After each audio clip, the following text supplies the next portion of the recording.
내 이름은 에다 후미코.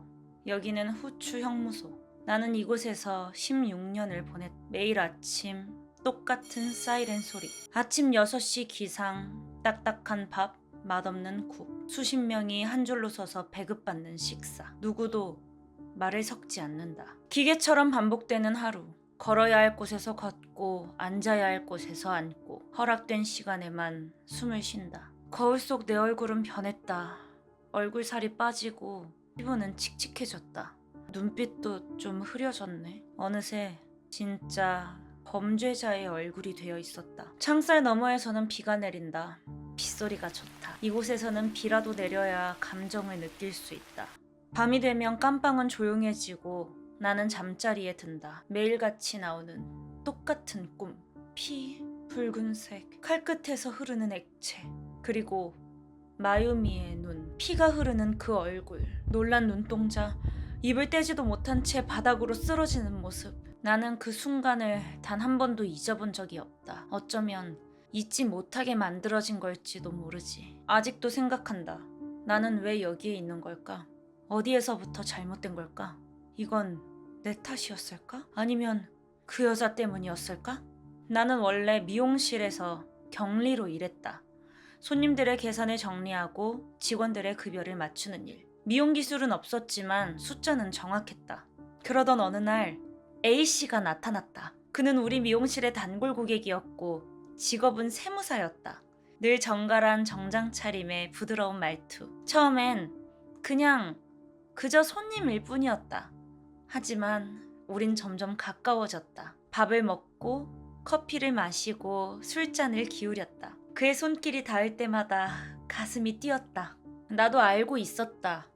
A씨는 기혼자였다는 걸. 하지만 상관없었다. 그가 나를 원했고 나도 그를 원했으니까. 그렇게 우리는 둘만의 비밀을 만들었다. 아무도 모르는 공간, 아무도 모르는 시간.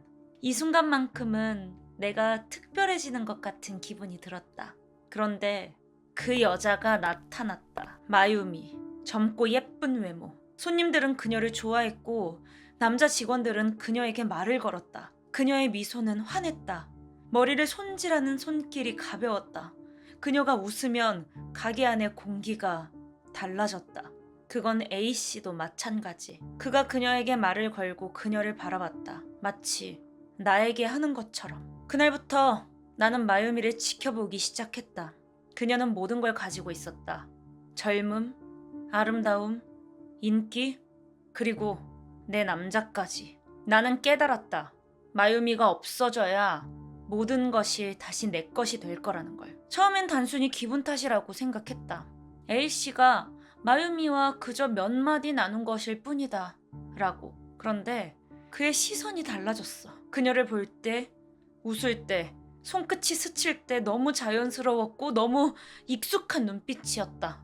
나는 미용실 한쪽에서 그들을 지켜봤다. A씨는 마유미의 머릿결을 쓰다듬으며 말했다. 머릿결이 정말 좋네요. 그건 나한테 했던 말이잖아. 그날부터 나는 마유미의 모든 것을 관찰하기 시작했다. 점심시간에 누굴 만나는지, 퇴근 후 어디로 가는지, 주말엔 뭘 하는지. 하지만 확신이 필요했다. 그래서 심부름센터에 의뢰했다. 돈을 지어주면서 이 여자 철저히 조사해 라고 말했다. 며칠 뒤 보고서가 도착했다. 내용은 단순했다. 마유미는 남자친구가 없습니다. 세무사 A씨와도 특별한 관계가 없습니다. 거짓말. 그럴 리가 없어. 그 여자 내 눈을 피해 몰래 만나고 있는 거야. 나는 그 후로 더 집요해졌다. A씨와 마유미의 전화 시간을 기록하고 마유미가 쉬는 날 A씨의 차가 어디에 있는지 확인했다. 둘이 함께 있는 걸 한 번이라도 봤다면 좋았을 텐데. 하지만 그들은 너무 조심스러웠다. 나는 매일 밤 같은 생각을 했다. 둘이 나를 속이고 있어. 나를 비웃고 있어. 마유미는 내 모든 걸 빼앗았다. 분노가 점점 커졌다. 마유미의 웃음소리가 귀에 거슬렸고 그녀의 긴 머리가 얇은 손목이 모두 다 신경 쓰였다. 그리고 어느 순간 나는 마유미를 보는 것만으로도 숨이 가빠졌다. 이 여자를 없애야 해. 그래야 모든 게 다시 내 것이 된다. 이제 그만 만나자. 우리 관계는 여기까지야.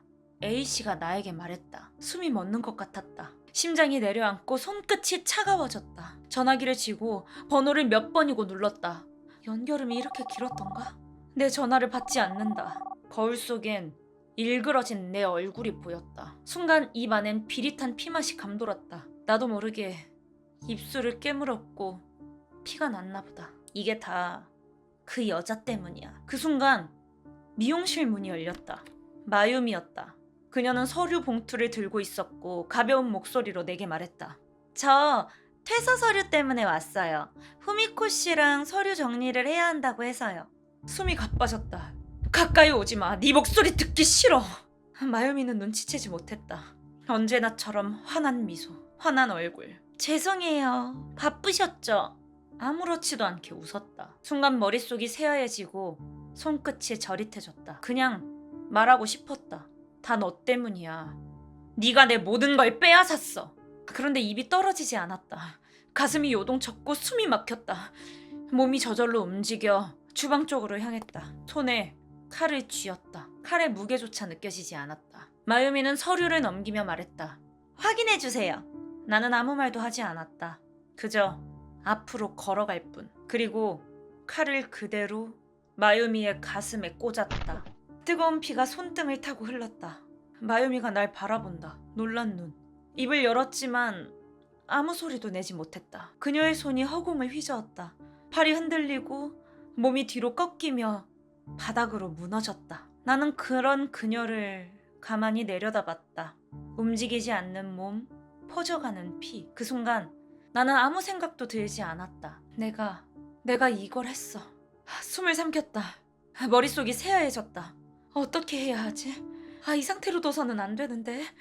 누군가 들어오면, 누군가 보면. 생각보다 몸이 먼저 움직였다. 문을 잠그고 커튼을 내렸다. 그리고 다시 바닥에 쓰러진 그녀를 바라보았다. 얼굴이 하였다. 눈은 뜬 채로 입술이 약간 벌어져 있었다. 죽은 사람의 얼굴이란 게 이렇게 조용한 거였나? 머릿속에는 수십 가지 방법이 스쳐 지나갔다. 하지만 한 가지는 확실했다. 이대로 옮길 수는 없어. 그녀를 통째로 들고 나갈 수도 없어. 무게가 너무 무거웠다. 누군가 볼 수도 있는데. 그래서 토막 내기로 했다. 작업을 위해 필요한 것들을 찾아봤다. 미용실 안에 있는 가위로는 안 돼. 더 단단한 게 필요해. 주방에서 칼을 들어보았지만 이걸로 한 번에 자를 수는 없다. 더 단단한 도구가 필요했다. 서랍을 뒤져보니 낡은 톱이 있었다. 무겁고 손잡이는 닳아 있었다. 하지만 이것보다 좋은 건 이 미용실 안엔 없어. 나는 낡은 톱을 들고 마유미에게로 돌아왔다. 피가 퍼진 바닥, 냉장고보다 차가운 몸. 나는 숨을 들이마셨다. 그리고 팔부터 자르기 시작했다. 비닐 장갑을 꼈는데 자꾸 손이 미끄러졌다. 피 때문이었다. 드디어 톱날이 뼈에 닿았다. 딱딱한 감촉. 힘을 주었다. 소리가 났다. 끊어지는 소리. 살과 뼈가 분리되는 느낌. 손이 저릿했다. 나는 멈추지 않았다. 왼팔, 오른팔, 다리 모두 분리했다. 숨이 찼고 등이 땀으로 가득했다. 손은 피로 얼룩졌다. 이제 이걸 없애야 하는데 어떻게 없애지? 검은 비닐봉지를 꺼내 토막낸 조각들을 하나씩 담았다. 머리는 어떻게 해야 하지? 고개를 돌렸다. 보기 싫었다. 나는 머리를 비닐로 싸서 꽉 묶었다. 그리고 렌트카를 빌려 시신이 든 봉투를 차에 실었다. 차 안에는 피냄새로 가득해 숨을 쉬기가 힘들 지경이었다. 창문을 열었지만 피냄새는 사라지지 않았다. 규슈 곳곳을 돌았다. 한 군데에 버리면 안 된다고 생각했다. 한 곳, 또 한 곳, 팔, 다리, 몸통. 하나씩 나눠서 버렸다. 사람들이 발견하게 될 거라는 걸 알면서도. 다음은 너야. 나는 종이를 내려다봤다. 문장이 너무 짧은가? 아니, 이 정도면 충분하다. 글자를 더 강하게 눌러 썼다. 날카로운 필체, 어디른가 서투른 손글씨. 이제 나는 피해자가 되어야 한다. 편지를 봉투에 넣었다. 그리고 문 앞에 조심스럽게 내려놓았다. 다음날 나는 경찰에 전화를 걸었다. 누군가 저를 노리고 있어요. 수화기 너머 형사의 목소리. 무슨 말씀이시죠? 나는 숨을 고르고 애써 떨리는 목소리로 말했다. 협박정이 왔어요. 저를 죽이겠대요. 경찰이 왔다. 봉투를 열어 글자를 유심히 들여다보며 손가락으로 종이를 쓰다듬었다. 나는 가만히 지켜봤다. 연기를 해야 했다. 겁에 질린 표정, 움켜쥔 손, 떨리는 어깨. 범인을 알고 계십니까? 아니요, 전혀 몰라요. 완벽해. 내 목소리는 완벽했다. 나는 완벽한 피해자였다. 하지만 경찰은 쉽사리 속지 않았다. 며칠 후 형사들이 다시 찾아왔다. 렌트카를 빌리셨죠? 네, 맞아요. 그 차가 피해자의 시신이 발견된 장소에서 찍혔습니다. 순간 머릿속이 하얘졌다. 아니요. 저 그런 적 없어요. 하지만 경찰은 이미 모든 걸 알고 있었다. 렌트카 통행권에서 내 지문이 나왔다고 한다. 심장이 요동쳤다. 속이 뒤틀리고 숨이 막혔다. 우연이에요. 정말 몰랐어요. 거짓말이었지만 나는 끝까지 버텼다. 그런데 형사가 작은 비닐봉투를 꺼냈다. 그 안에는 마유미의 손목시계와 마유미의 수첩. 그것들은 내 가방 안에서 나온 것들이었다. 순간 시간이 멈춘 것 같았다. 경찰이 나를 뚫어지게 바라봤다. 이제 더 할 말이 있습니까? 입술이 바짝 말랐고 손끝이 얼어붙었다. 나는 아는 척하지 않았다. 나는 모르는 척해야 했다. 나는 끝까지 피해자인 척해야 했다. 다시 묻겠습니다. 이와사키 마유미를 마지막으로 본 게 언제죠? 나는 숨을 삼켰다. 손을 깍지 끼고 시선을 피했다. 잘 기억이 안 나요. 기억이 안 난다? 형사가 비웃듯이 말했다. 책상 위에 파일이 놓였다. 차가운 종이 냄새, 피 묻은 증거물 사진. 그 안에는 마유미의 손목시계가 있었다. 내 가방에서 발견된 물건. 이건 어떻게 된 겁니까? 렌트카 통행권에서 당신의 지문이 나왔어요. 사체 유기 장소를 이동한 차가 바로 당신이 빌린 차입니다. 협박장은 당신이 직접 쓴 거죠? 나는 고개를 흔들었다. 아니요, 난 그런 거 몰라요. 형사는 한숨을 쉬었다. 그리고 다시 나를 뚫어지게 쳐다봤다. 에다 후미코 씨, 당신이 이와사키 마유미를 죽였죠? 그 순간 심장이 쿵 내려앉았다. 머릿속이 새하얘지면서 숨이 턱 막혔다. 하지만 버텨야 했다. 무조건 버텨야 했다. 아니에요. 난 안 했어요. 안 했다? 그래서 이 증거들이 다 우연이라는 말입니까? 나는 고개를 끄덕였다. 그래요. 난 모르는 일이에요. 그 순간 형사가 내 앞에 칼을 내려놨다. 내가 마유미를 찌른 바로 그 칼. 피가 말라붙어 있었다. 이 칼 감식했습니다.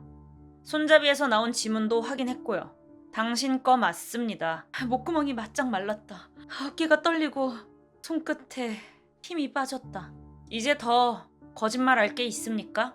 나는 끝났다. 작은 목소리로 말했다. 내가 했어요. 형사는 가만히 날 바라봤다. 하지만 우발적이었어요. 법원에서 변호인이 내게 귓속말을 했다. 정당방위를 주장하세요.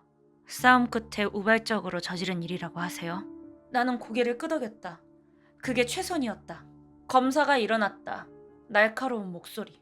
피고인은 피해자를 계획적으로 살해했습니다. 시신을 훼손하고 유기했습니다. 그런데도 정당방위를 주장합니까? 나는 입술을 깨물었다. 차분한 목소리로 말했다. 그녀가 먼저 날 위협했어요. 우리는 말다툼을 했고 저는 그저 순간적으로 본능적으로 거짓말이었다. 하지만 그렇게 말해야 했다. 법정 안이 술렁였다. 판사가 나를 뚫어지게 바라봤다. 피고인은 피해자의 시신을 절단해 유기했습니다. 정당방위를 주장하는 사람의 행동이라고 보긴 어렵군요. 나는 아무 말도 할 수 없었다. 그 순간 검사가 사진을 내밀었다. 피해자의 시신, 토막난 신체 일부, 비닐에 쌓인 잔해들. 사람들의 얼굴이 일그러졌다. 누군가는 고개를 돌렸다. 저건 내가 한 짓이었다. 저건 내가 만든 결과다. 판사가 나지막이 입을 열었다. 피고인 에다 후미코에게 징역 16년을 선고합니다. 이게 내가 원했던 결말이었나? 수감된 후 나는 글을 썼다.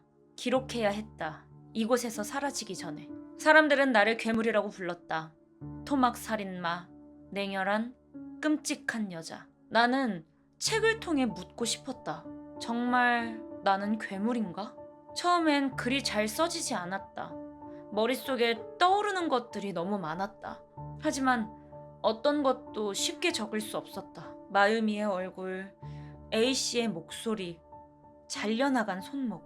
나는 그 모든 걸 글로 남겼다. 그날의 감정, 그날의 선택, 그날의 공포. 솔직하게 적었다. 하지만 사람들이 원하는 건 진실이 아니었다. 그들은 잔혹함을 원했다. 자극적인 이야기, 섬뜩한 묘사. 나는 그걸 알면서도 멈추지 않았다. 신문 기사에 내 이름이 다시 등장했다.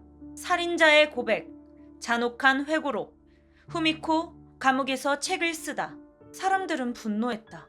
어떻게 감히? 피해자는 죽었는데 가해자는 책을 팔아 돈을 번다고? 나는 그들이 무슨 말을 하는지 알고 있었다. 하지만 내가 그들에게 용서를 구해야 할까? 16년 뒤 나는 출소했다. 감방에서 보낸 16년. 세상은 변했지만 나는 그대로였다. 내 이름은 기록에서 지워졌다. 주소도, 직업도, 가족도 없다. 나는 어디로 가야 할까? 신문에선 여전히 내 이야기가 나왔다. 토막 살인범 출소, 끔찍한 범죄, 다시 사회로 나오다. 사람들은 내 얼굴을 기억했고 내 이름을 욕했다. 그 여자는 죽어야 돼. 다시는 바깥에 나오게 하면 안 돼. 가게 TV에서 내 이야기가 나오고 있었다. 진실이 아니었다. 왜곡된 기사, 부풀려진 소문. 하지만 나는 정정하지 않았다. 그들에게 진실은 중요하지 않으니까. 지금 구독하지 않으면 더 중요한 사건들을 놓칠지도 모릅니다. 바로 구독하고 확인하세요.